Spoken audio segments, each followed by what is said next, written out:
I'm in a special place today, man. As I get ready to and first off, first and foremost, I think this is kind of like this seems like a couple of times I've made this happen, a special edition of the DJ Ekin podcast. And shouts out, of course, to the lovely Miss Brittany Gonzalez, who would be here, but because of prior engagements and other engagements that she has to do, she's not able to be here. But I wanted to have this conversation, like, because I feel it's a hot one right now, right? So I had to find the right person to have the conversation with, and I honestly, as I introduced the Team Ekin DJ Ekin podcast family to my man Rashad Tyler, and let me run down some of who you are before I let you tell us a little bit more about who you are. Creative strategist, producer, entrepreneur, Supergiant Records, the Orlando Classic, which anybody who's been to Florida knows about. Your work with T-Mac. You just have a bunch going on, and I left some things out because I want to leave some things for you to tell about yourself, man. So can you tell us, because people are going to want to know why I chose to have this conversation with a brother like yourself, right? So can you give us a little bit about the space that you're in and what you do? Well, let me first just kind of say thank you for, allowing me to kind of grace or kind of hang out with you across the internet. I appreciate it. And broader than that, man, like, you are a really, really critical contributor to our arts and entertainment community and have been for a very long time. I appreciate it. I know we're all trying to get in a better habit of giving people their flowers. Yo, man, like, I don't know that we can give you enough praise for what you've meant to our communities, man. And I applaud you for being who you are. And of course, outside of just the flattery of being in the same circles in terms of like the business itself, like, right, you've always been fucking cool. Right. Yeah, you're my man. And it's like, you're a fucking fantastic person. And for anybody who is aspiring to be in the business or in the entertainment game on any level, doing any type of job, never undervalue how critical and how important it is to be a good person. Right. That shit travels further than the work. Right. You need certainly have the work and the talent to back it up, which you right. haven't stayed. But again, I just wanted to kind of give you roses. I thank you, man. I appreciate it. Thank you so much. Yeah, man. So for me, like, I've been around entertainment since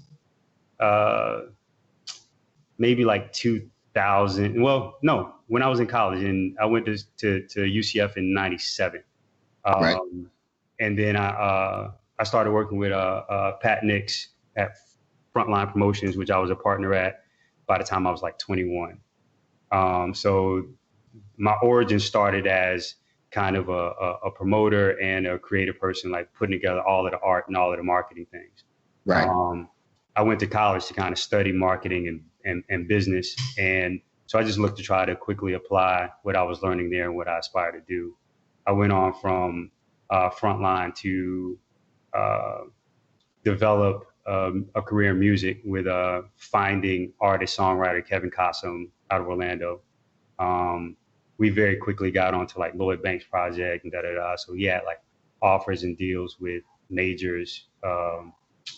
We passed on a deal with like 50 and a deal with Pharrell and them, only to do a deal with a derivative of Cash Money, and that deal even fell apart. But that's a whole nother thing. We ended up giving him the jive later on, and we did a great deal with Danger.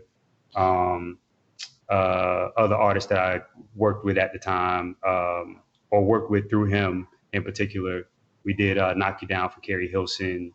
Right. We did Go Getter for Jeezy, a whole bunch of stuff. And we can go on and on about the music side of I just also represented a handful of producers and other songwriters, along with doing A&R work and just all the stuff that you need to do in order to kind of kick it on that side. Right. Then in 2012, at the kind of peak of piracy and the chaos in music business, that was that moment where that stat came out where the music business had fundamentally lost about 70% of its value. And mentors of mine and people that I was really close to, particularly a guy named Chris Hicks, who was then the president of Def Jam. And if I knew his smart ass was leaving the business, it was only giving me co-signature to kind of at least take a break. Right. While this thing kind of figured itself out. And Pivoting. obviously it has now, especially with the improvement of streaming. But during that time, and the reason I kind of interjected Chris into this conversation early is Chris is a guy who, you know, easily the smartest music person I personally know. Right. Not be around or have some proximity to actually know. I mean, met Tom Wiley, white dude, fucking fantastic. There's a lot of great, you know, cats, but like Chris is my guy. The same way we're on the phone. Right. And getting that kind of conversation with Chris. And of course, he was running Def Jam, so that means he's no slouch. Exactly. But with that said, he should be running a company right now. He's the type of Black executive that should be running a company right now, but they're not giving us the type of credit that we need to get in order to be able to cross over into all the different domains in the music business the way that the white boys do. Right. And I don't mean that in a derogatory way. It's just the difference in our skin tone that kind of separates us in the corporate space. Right. Okay. Well, what I wanted to get with you about today is, and for those who, you know, a lot of people who rock with us, they aren't necessarily in this space. So when we talk certain terms, I like to bring them to where we are. Right. And here is where we are with regard to the music business and what's happening in a lot of these companies. And I want to apologize too, because I think the other day when I was doing the podcast and I had our very good friend, our sister, Tony Howard Lowe on, and I was getting excited and I was like, they want to get rid of the urban department. I'm not sure if that is exactly what it is, but let me tell you what exactly, let me read it to you, then everybody can get the clear understanding of where we are right now and how we got here in the beginning. There's a major movement among record labels and now one major radio corporation, according to a recent Rolling Stone magazine article that reports urban is being eliminated in major corporate audio content companies. They say it's dated, antiquated term. It's a dated, antiquated term that needs to be done away with. Now, before we even get here, let me also bring the audience to how the word urban got to us in the first place. And there's a well-known famous DJ out of New York. Anybody who understands the radio game, especially when it comes to Black radio, this dude, Frankie Crocker, is an icon. Yes. All right. Now, and again, I'm referencing an article, Rolling Stone, because that way I want to read people the exact thing. That way I don't paraphrase anything. Right. The word was first popularized within the radio community in the 70s, thanks in large part to Frankie Crocker, a famous DJ and one of the pioneers of Black radio in New York. Right. This is what Frankie said. Many advertising agencies still seem to know very little about the buying habits of today's Black consumer. Right. And this was said by Bostonian programming director Sonny Joe White, and he explained in 1982. So stations call themselves urban to make themselves more attractive to those agencies. Because I guess there was a problem with, you know, being able to be like, well, people don't want to buy Black stations. People don't want to buy the Black product. We all know definitely right now that we are making up a lot of dollars. So that's not even going to be the discussion right at this second. So Frankie came up with this word urban to kind of, you know, like, oh, well, this is gonna fix that. Right. This is going to fix that. And it has been there for years. And we both know there's urban departments in record labels. There's urban departments in all of these entertainment spaces. There seems to be an urban department, a country department, a rock department, a pop department, you know. Now, which brings us to today. And again, I'm bringing everybody up to date with where we are today. So I'm going to read an excerpt from this Rolling Stone article about where we are today, and then you and I'll get deeper into this discussion. Right. It says, for almost 2 weeks now, a debate around the term urban has rolled in the music industry. Some believe it's a barely veiled synonym for Black that actually ends up harming and limiting the Black artists and executives it's supposed to protect.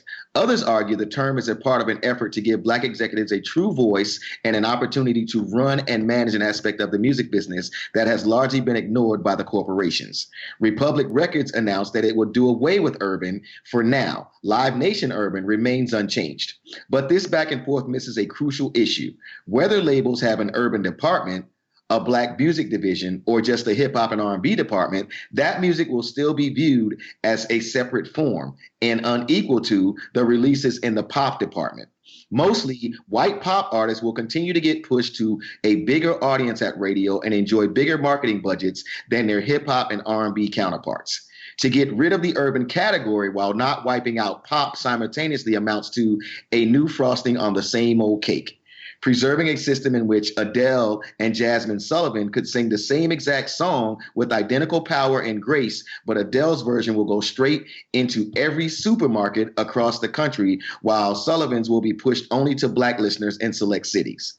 The modern music industry has often been reluctant to acknowledge the racial disparity baked into its foundation, but that's becoming harder in recent weeks. Let's talk about getting rid of the word pop too, the veteran producer and record exec No ID said last week during a web A&R session. Whoop-de-whoop-de-whoop, it goes on. Right. Which brings us to where we are. And before I even let you go, this was mentioned, I want to say, a couple of years back by Tyrese on social media. And, you know, Tyrese does so many different things. People kind of label Tyrese as like, Tyrese is crazy. Tyrese is wilding out on Instagram. But Tyrese made this same point. He said, yo, like, these records that I'm making, why does Sam Smith's You Know I'm Not the Only One, it pretty much sounds like a Black Soul record. Yeah. But because he is Sam Smith, the record is immediately pushed to pop and to much bigger audiences, right? And I'm in the mindset that, just like this article says that I just read to you right here, right? Just because you move the word urban or you change it to something that sounds trendy for the situation that we're in right now in the world, that does not equal the playing field to me. No. That does not level out things. That does not give us the same budgets. That does not mean that you're going to get, the same look. It doesn't mean any of that. So in your take, when you first heard it, what were your immediate thoughts? Well, let me back up real quick and add a couple of other things for context. Okay. All right. Number one, this whole thing is about sales and marketing, first and foremost. Exactly. Right? Even the advent, as you said or shared from DJ Crocker, was about that, right? Right. And so if you just stay in the macro for a couple seconds, you got to think about that component. Like the fact that it needs to be something that is amenable for the sales structure of radio and content in general. Okay. Right. So let's stay in the macro and just now look at time. Gotcha. That time frame when there is no big data, right? There is very little world confirmation about the origin points and the pushers and the creators of music. Right. So that means the music that we were making, that people were stealing, people didn't know until 10, 15, 20, 30 years later. Exactly. Even if it was happening real time, the way that we get news now, like if somebody does something that we feel like is cap, we going in on Twitter immediately and it goes around the world and then there's a set of reactions, right? Right. Then they're just ripping us off. Like there's all of this evidence that Black people created rock and roll. Black people created, right? Right. So again, they're saying, and prior to that, there was a term called race records, right? Which was what the urban title replaced. Oh, gotcha. So race records was what it was called before that. So you think like this was the 70s. So think Aretha Franklin, that was a race record. Wow. Like that was there's race records and I think you may have frozen for a second. Okay. I'm here. Yeah, I'm here.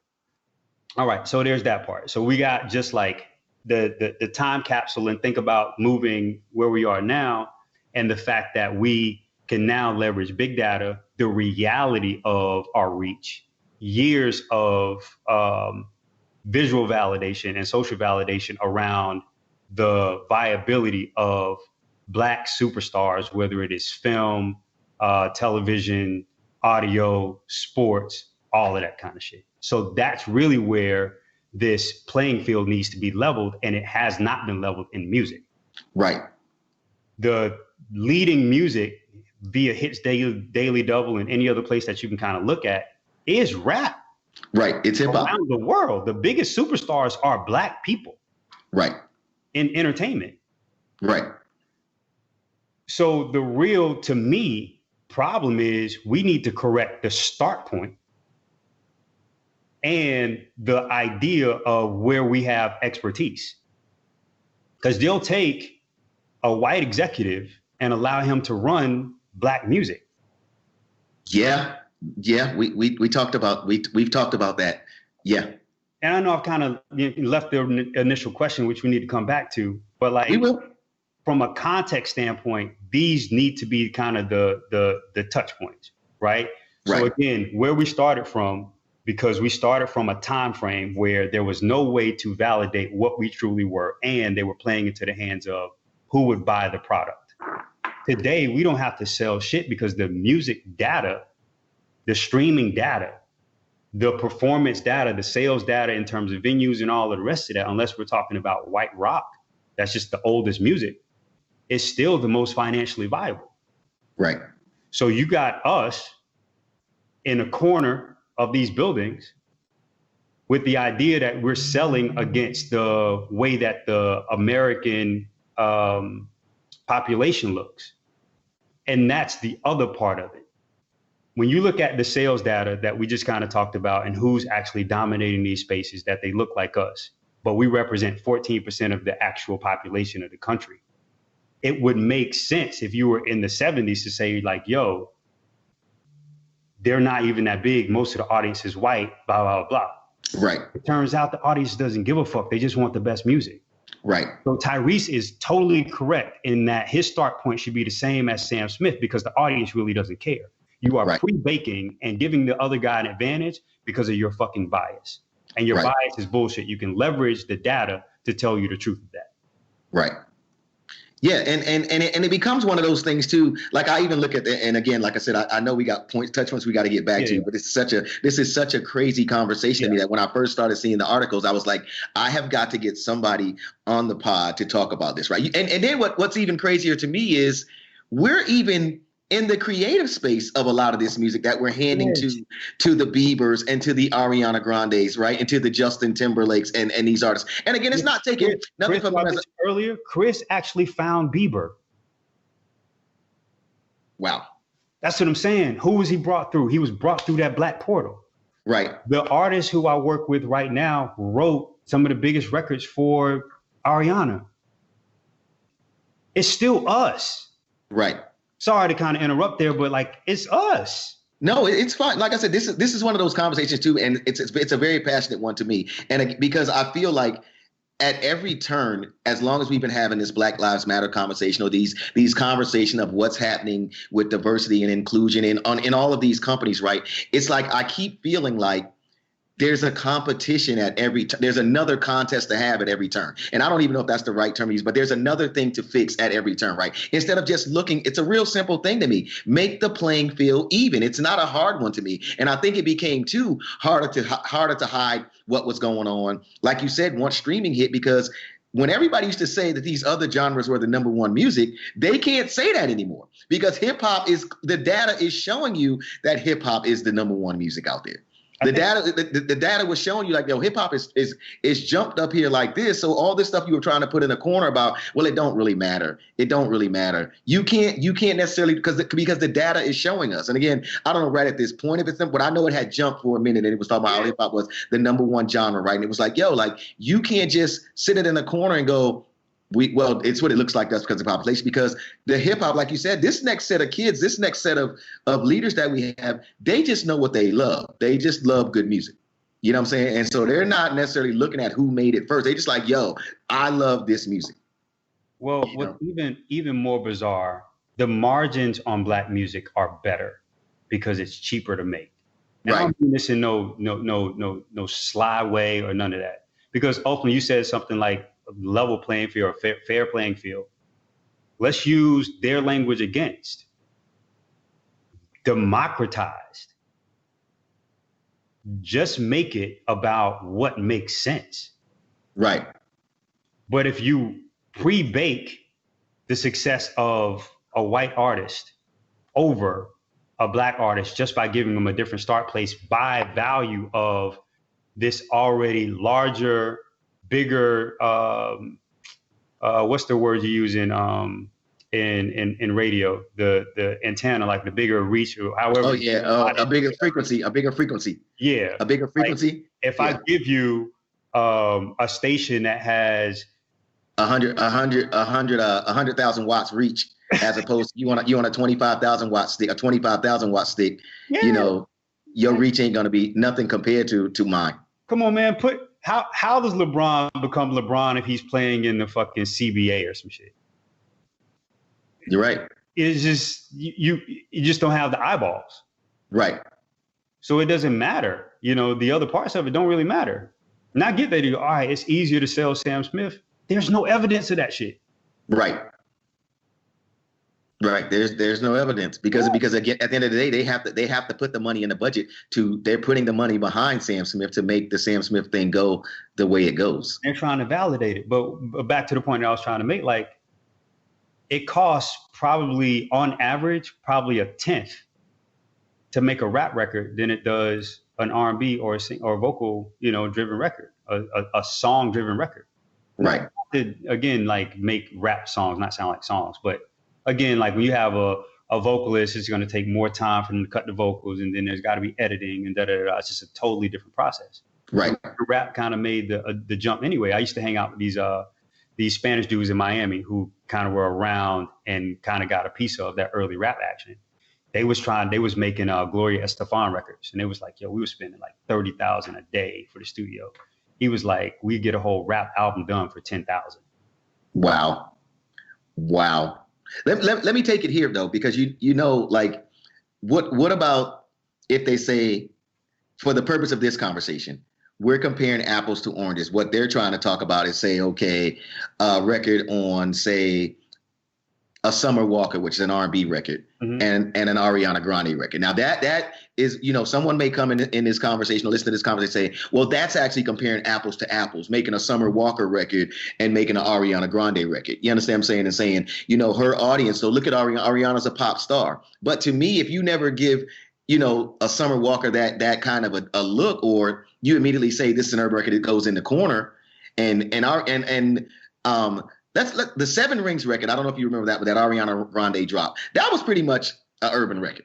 Matter of fact, it was so urban that I forgot the artist that compared it. She put her record on Instagram right next to Ariana's record, and it was the same record almost, right?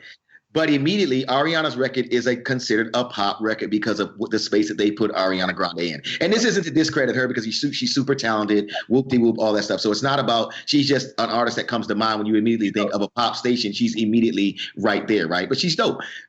But she's never, to me, like starting from the same level playing field of, like I said, you look at, say, a Summer Walker, or even if you look at Doja Cat records, I don't think they immediately just ran to pop.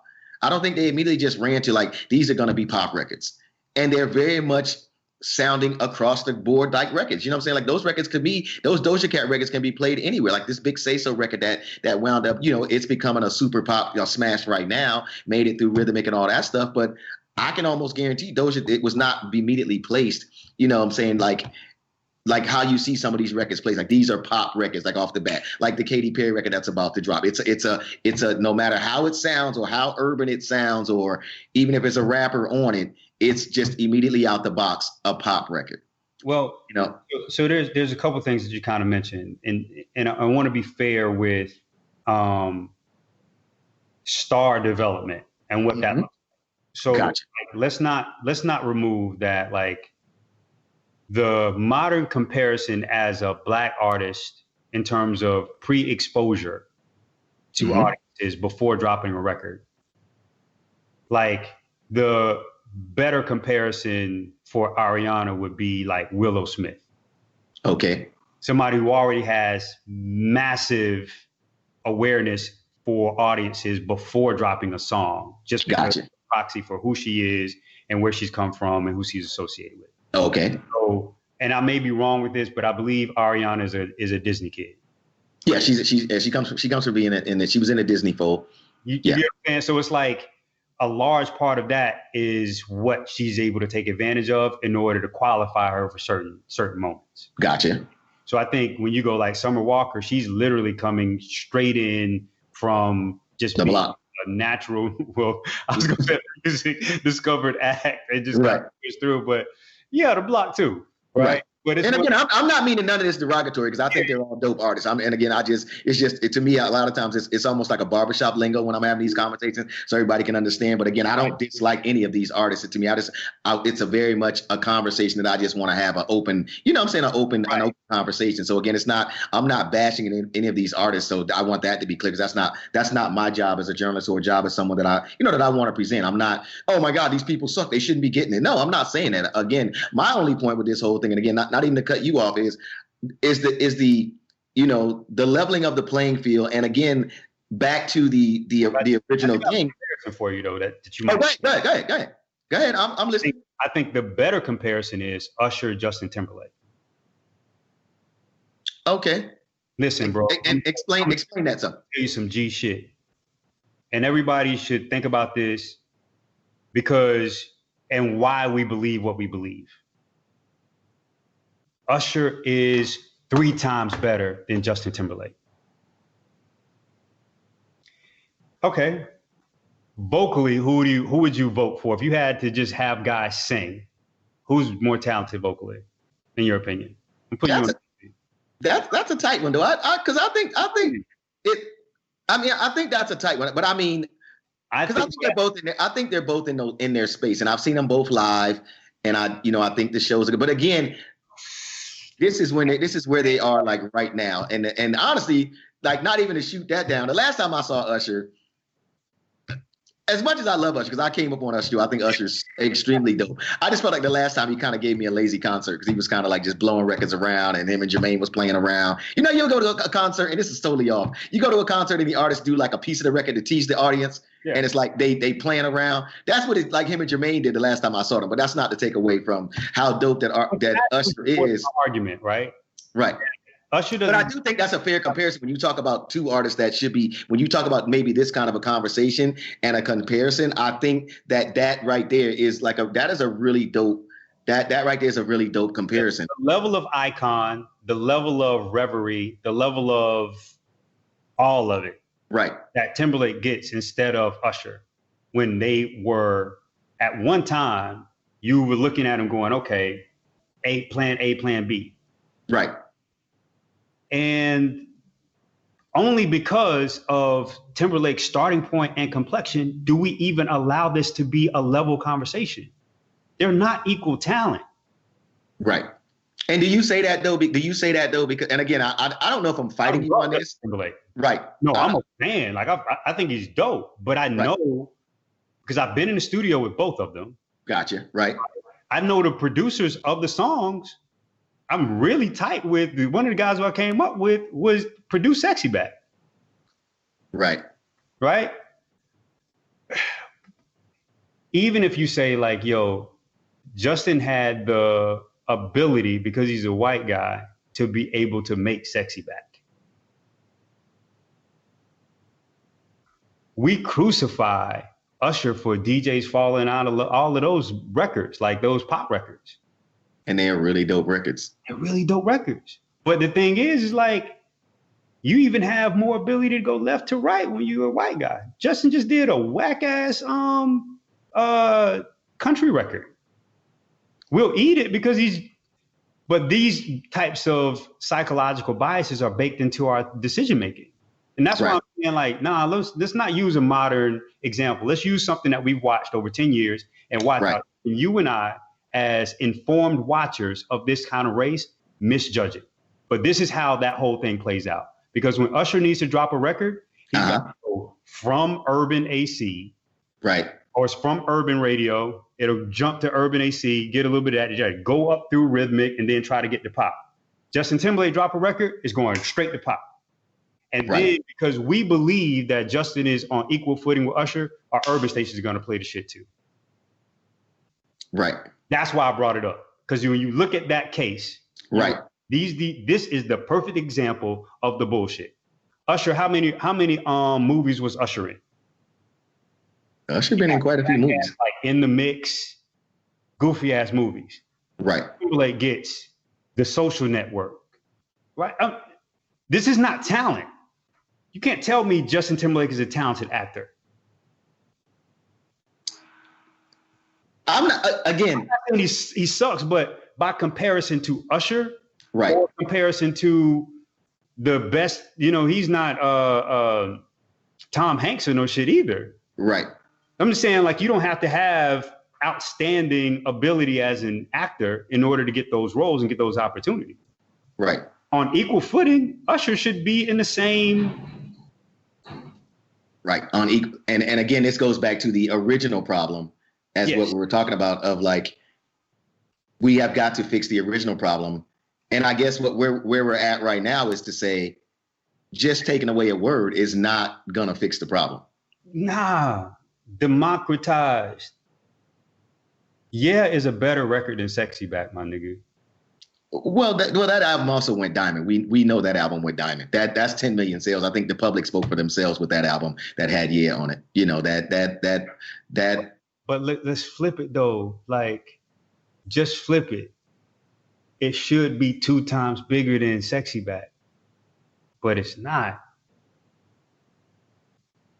Because it's not getting the support and the run that it should have, as if it would have been on an even playing field. Like, what I'm ultimately saying is, Usher is running against a guy who has perfect shoes, a trainer, and all of that.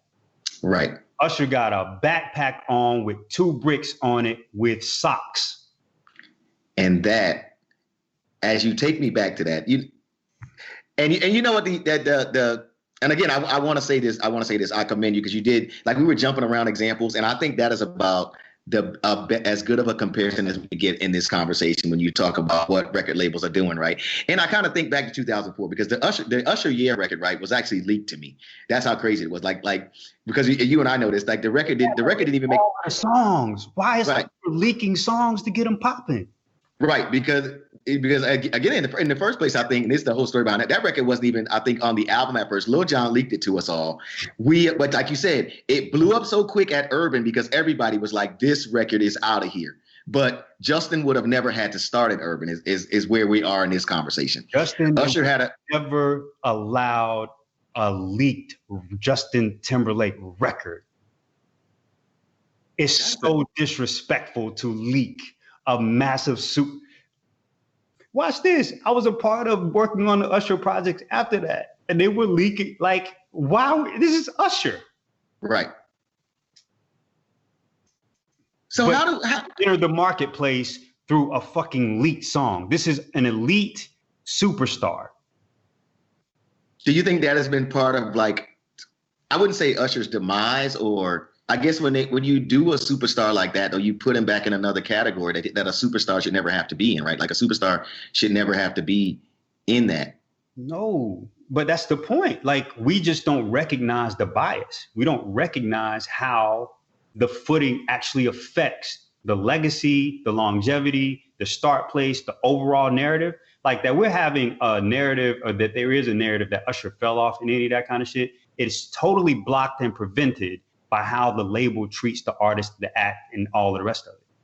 Right. They're making Usher beg for positions, right? The Daddy's Home record, the Runners did that record. Right. There were like leaks all around that project. And I know the executive who was behind it. Mark Pitts is a fucking god. Right. But that Mark Pitts is relegated to finding other ways to kind of get records started through Urban and through the streets and all of that kind of shit. Why? Right. Why was that even happening? It was because of the lack of democracy around how Black artists should be treated. The whole thing about Usher is a fucking farce. It's a tragedy. But we don't look at it like that because we don't realize that he's out-earned the other guy just because his start place was so fucked up. That's the whole thing. Right. We got to be 3 times better in order to be the same. Wow. That's what I led the argument with, right? So I'm only kind of right. Usher's 3 times better than Justin Timberlake, bro.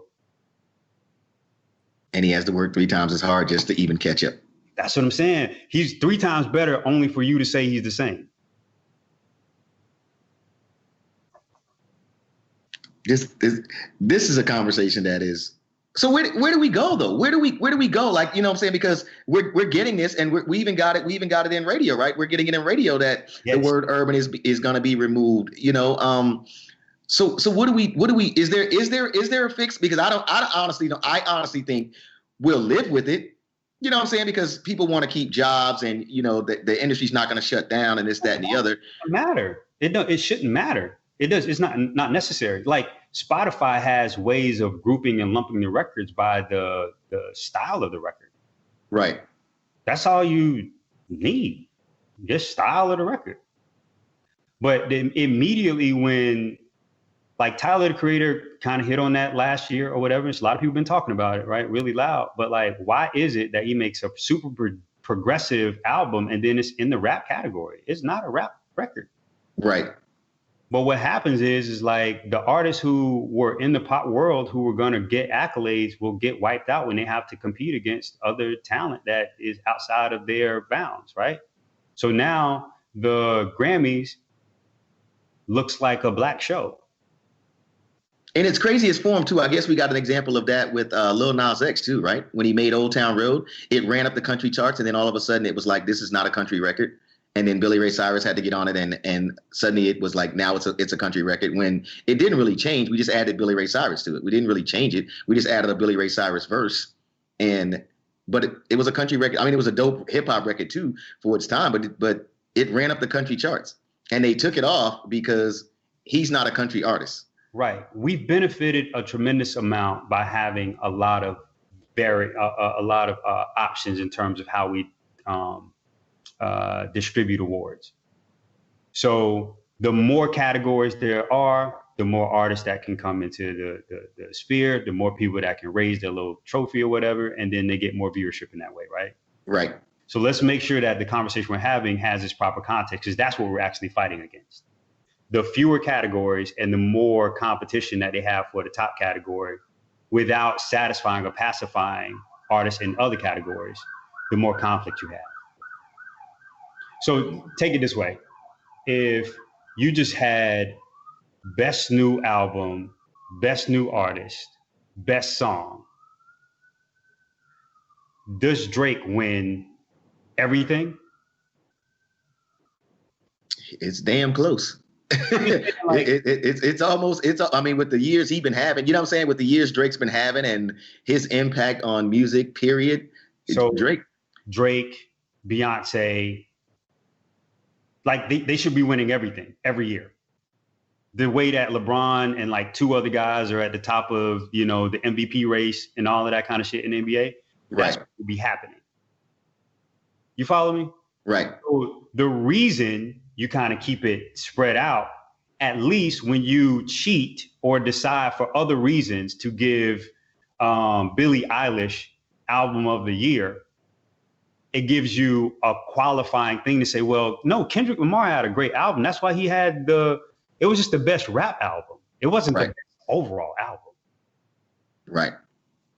So by having more options, you pacify more bodies. And we're over that shit. We've been over that shit. You're not down with it. Right. Kendrick Lamar had the best fucking album, period. And the stats and the data would back it up in the right way had it had their same type of budgets and the same type of play. Right. But meanwhile, with a fraction of the budget, with a fraction of the play, has comparable data and comparable numbers. This is what it is. This is why you make the argument about equal footing in the start place. This is why I make an argument about Usher, because it helps contextualize what actually is happening on a baseline level. Right. Usher has to leak a song, go fucking chase the record at urban radio and try to make sure it's the top record at urban radio before it becomes an impact record at rhythmic. And then maybe it'll get a chance at fucking pop. Right. Yeah. Like, it doesn't make any fucking sense. When in reverse, if both of those records have the same injection point, the same budgets, the artists have had the same type of ability to kind of seed themselves and all the rest of that, then you just wipe out a lot of those artists who will right now have a chance to be the top artist. They wouldn't have that opportunity at all. And so that's what we're ultimately against. Right. So let me ask you this, because like I said again, I don't want to hold you all day, but this is one of those conversations. I think there's so many layers to it. When you're hearing now from producers, executives like No ID, who has a history, Kanye on down. No ID is he's historic in what he's done, right? And he clearly says we should get rid of the pop department too if we're going to get rid of the urban department. Are you in agreement with that? It's just music. If you make music, it's just music. Right. If you're trying to make music, you're just starting to make music, that's an entirely different thing. But like right now, I don't believe that Kanye has been trying to make a rap song in 10 years. Right. He just wants to make dope Kanye music. That's it. Right. Like even when I go in the studio now, like I'm not thinking about none of that. I'm trying to make shit that's cool. Right. John Mayer is the only artist that I want to see in the world is John Mayer. Personally. Right. I think this motherfucker is retarded. Top 5 guitars. He's fucking stupid. And then the songs are dope. And I don't bang with the Grateful Dead shit, but because it's him, like I'll get into it. Right.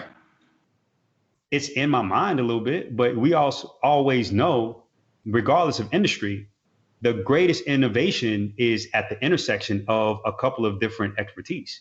So those that understand pop or understand rock or understand that, everybody who understands a piece of that will make the intersection and make this new thing that's a hybrid of all of them. So it only makes sense to do away with all of those divisions. And mind you, I also believe that some of this shit only exists to keep the relevance of the music business anyway, the label anyway. Because I think there is a very loud conversation about the usefulness of labels and why the patriarchy associated with labels is causing a lot of the confusion. We don't need them for the same things that we've needed them for. Certainly not to filter out and all of that kind of shit. But it's more like, this just seems like something that's more for them and their benefit to keep them at the top of the distribution or the gatekeeper conversation than anything else. Right. So at the end of it all, get rid of all that shit. Just make dope shit. So you're saying at the end of it all, we honestly should get rid of all the department, like saying urban and the pop. We should just make that should just be across the board one department that's working records. But let me ask you this: if radio doesn't follow, like saying radio still is in these pop stations and urban stations, then the label can't go but so far. Can they? The label, they have to match up. Are you in the mindset of that? They have to match up. Everything's in a very odd space where it has to be redesigned in all of these different sectors. So I'm glad you brought that up. So like, what is the new vision and redesign necessary for radio? If nothing else that this pandemic has done is pointed out how many systems are flawed. You there? Yeah, I'm here. And because of that, you have to acknowledge that radio is not necessarily losing footing because of the way that people reach radio. It has a distribution problem for sure, but the format is also foreign, right? Are we going to get to a place where, like, if we're listening to a podcast or whatever, watching podcasts, because even the people who are making podcasts realize that they need to be able to have ads pop up visually on top of the podcast while they're going on, while you mention a product, and you be able to click on it, as opposed to it being all audio and then they're taking a commercial break. The problem with all of this shit is this is the first thing we talked about. It's all linked to capitalism and how you sell a product to corporations. Restructure that shit. The music should not be held bound to that part. Right. But that's a part of the conflict. So now we're talking about the two big things that are holding all of this shit together, making it hard to change anything. It is radio and the current distribution system, right? How we categorize things and how we distribute them, like literally how we, disperse them.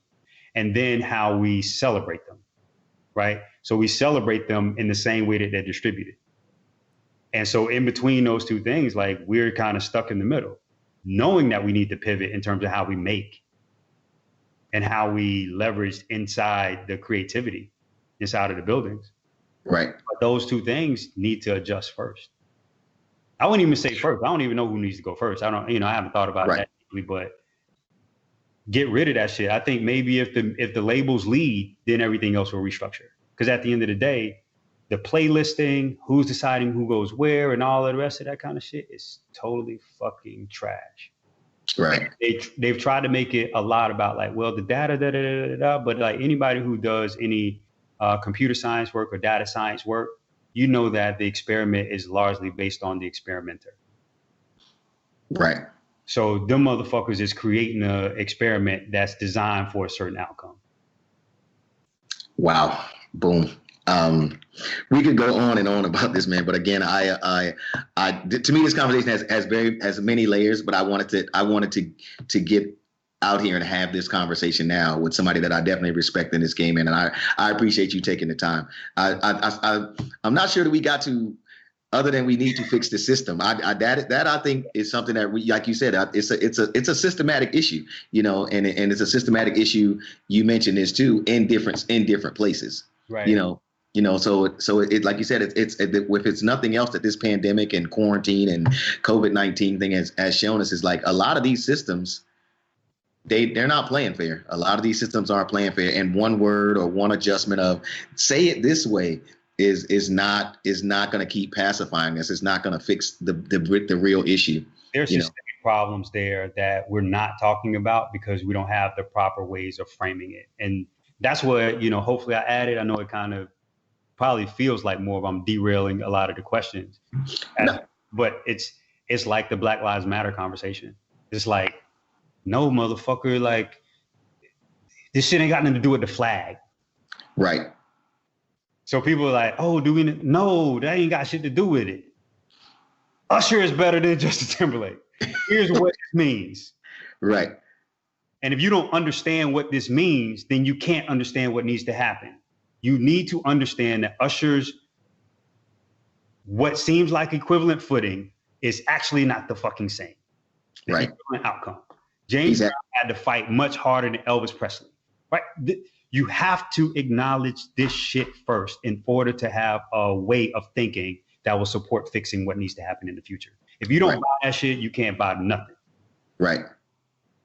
Yeah, and what's crazy is, man, as big as Usher is, and as much as I'm a fan of Usher and Justin, when you put it in that context of they're not even starting a race at the same starting point. So Usher has to do that much more to catch up. And then when he catches up, it's like, oh my God, they're both big stars, but you're forgetting that Usher was this much more back here to start up just to catch up. Because you know why you never do that? Because he got the best of the black hand. Right. Yeah. Getting a good black hand is not anywhere close to getting a good white hand. Hell, it's getting a bad white hand. Getting a good black hand is getting a bad white hand. So what if Usher got a good white hand?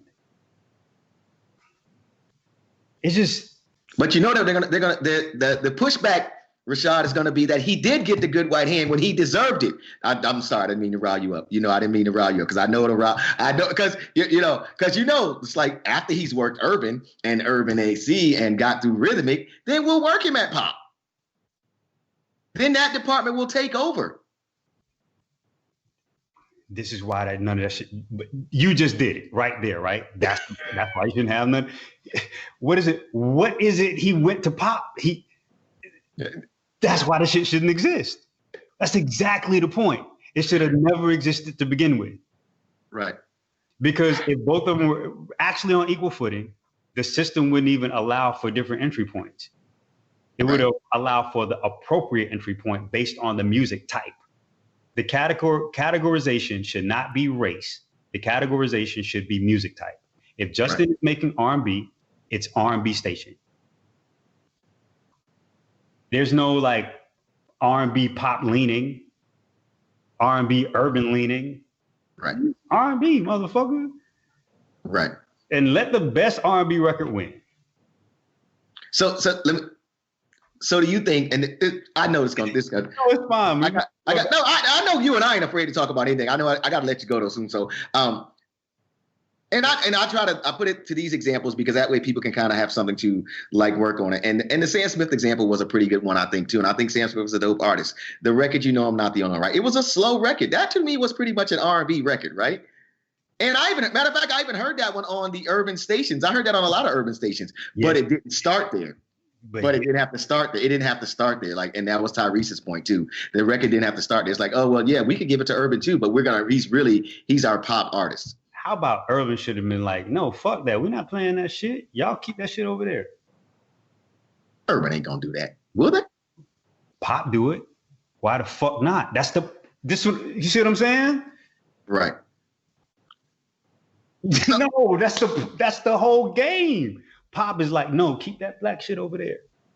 Right. Us on the black side, like, no, we're cool. Like, that's the whole reason, like, we have this whole thing about like rioting or whatever the fuck that looks like, because we are more reflection of Martin's approach than Malcolm's. And I'm saying to you right now, we probably should have had a lot more Malcolm at those times.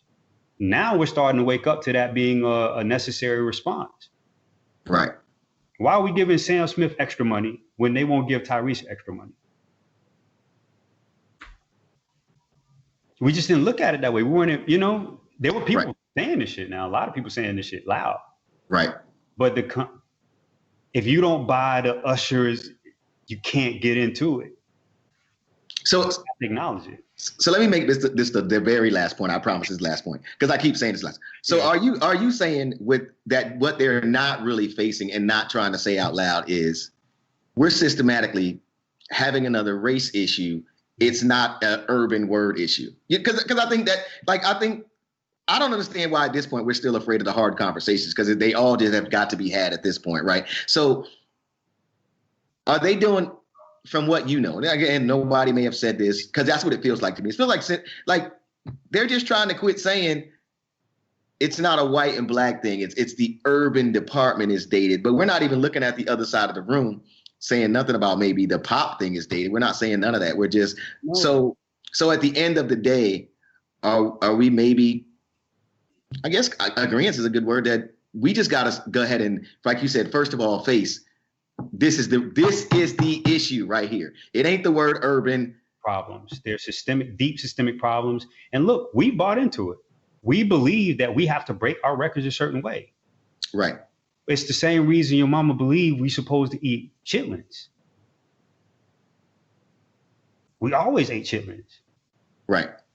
Nothing wrong with chitlins. What's wrong with chitlins? It's like, you start eating chitlins because you had to eat that shit, right? Guess what? We don't have to eat that shit no more. So many layers here. Watch this. We still breaking records that way. We still doing that. We still relegating Usher to that. Why? They don't do that. And Usher is a damn superstar. We do it. And like, it's brothers who are brothers who, you know what I mean? Like us. Right. Who are in white world, who make white music, who are working with, Chris Anacute works with Katy Perry. Right. He found it when he was young when he found it, right? That's what I'm saying. It's the same shit. So he knows, like, oh, when we roll out a Katy Perry record, we roll it out like this. We talk about rolling out a black record, we need to go to the DJ and buy him some shoes in order, like, they don't do that shit. Right. It's in. A different game. Man, we still eating chitlins, man. Like, fuck that. We shouldn't be eating no chitlins. This shit is systemic, and we have to, again, really deeply acknowledge the entire thing. And we haven't gotten to the ownership and the financial distribution, all of those different things, because all of the shit ends up. And last thing, this is last thing I'll say. I'm gonna show you. It's all good. You do not hear brothers bragging about having ownership or stock ownership in these companies before this IPO. So how we built this massive fucking company that goes to IPO on the backs of all of the creative and all of the copyrights from us. And none of us are going to be minted billionaires. Not from that. Deeper issues out here, man. Hey man, I appreciate you, man. Before we go, where can they find you at in the digital space? Because I know you out there. Yeah, at Rashad Tyler, pretty much everywhere or whatever. And like I'm not super active on that feed. I probably will be at some point. I'm always in the stories and whatnot though. But Facebook, Instagram, LinkedIn, whatever, and all of the companies and all the things I'm lucky enough to be involved in, like, you can probably get to some of those things there. Right. Real quick, want to acknowledge some Tony, you mentioned earlier, like love you. My business partner, Corey Toom at For Life, who's local, who's in Lakeland. And then my business partners for all the other companies, including Jordan Ray, the guys at Day Snatchers, so on and so forth. So it's a lot of people I want to kind of acknowledge, but like at the end of the day, I do that because whatever we're able to do, we can't do none of this shit by ourselves. Right. We can't do any of it by ourselves, man. I appreciate you again too, man, because this conversation I wanted to have, and I'm sure it's not over yet, and I'm watching it because again, I just feel like people are thinking the easy fix is to change a word or change a title, and again, I think that there's much deeper problems, and we gotta keep looking into that. We gotta keep reading deeper, and we gotta keep getting into, like you said, these real stories and what's really going on in these offices and out here in these numbers for real, man. So I'm gone, man. Again, my man Rashad Tyler, of course, across all social platforms you can find him, and this is like a midweek episode. I'm not even waiting until next Friday to drop this. We got to get this one out early because it's what's going on now, man. And I just want to keep having these talks because I feel like I learn something every time, man. So I appreciate you taking the time. All right, man. Thank you again. For everybody, the entire family, man. I hear the DJ Ekin podcast, man. Shouts out to Radio Influence. You can find us across, all the spaces where you get your podcast fix. And shouts out to Brittany Gonzalez. I think Brittany's back next show. Yeah, she'll be back, man. We gone, man. Appreciate you.